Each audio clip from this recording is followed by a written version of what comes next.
It is that time of year for making wedding and honeymoon plans, and there is so much to consider. And that's why we brought in travel expert Jayne Chambers to give you something to think about to ensure that you have the perfect honeymoon or destination wedding. First off, location, location, location. How in the world do you pick the perfect place?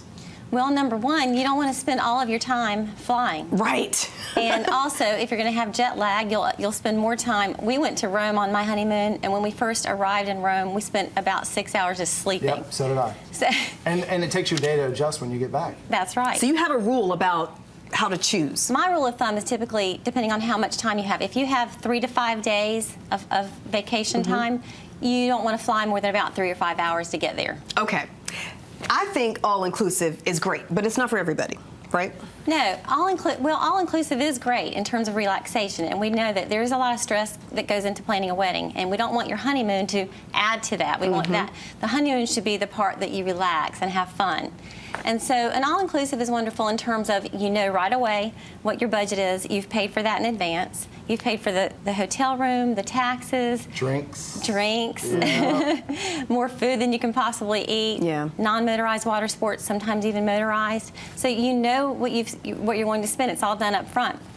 The only disadvantage I would say would be that it limits your destination choices. Most of the all-inclusives are in Jamaica, Mexico, Dominican Republic. So if you want to go somewhere else, it'll be tough to find a good it's tougher to find a good all-inclusive. Right. When people dream of that perfect day, and they're going off to their honeymoon, they never think that anything could ever happen.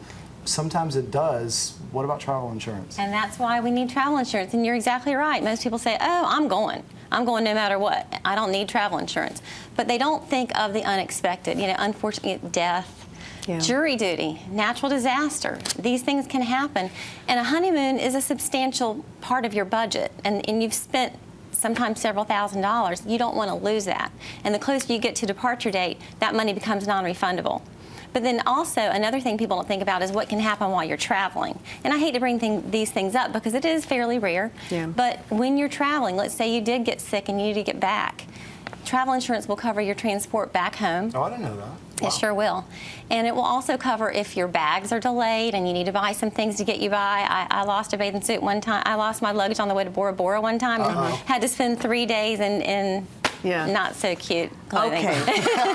It's important to understand whether you need a passport and to allow yourself time to get one, isn't it?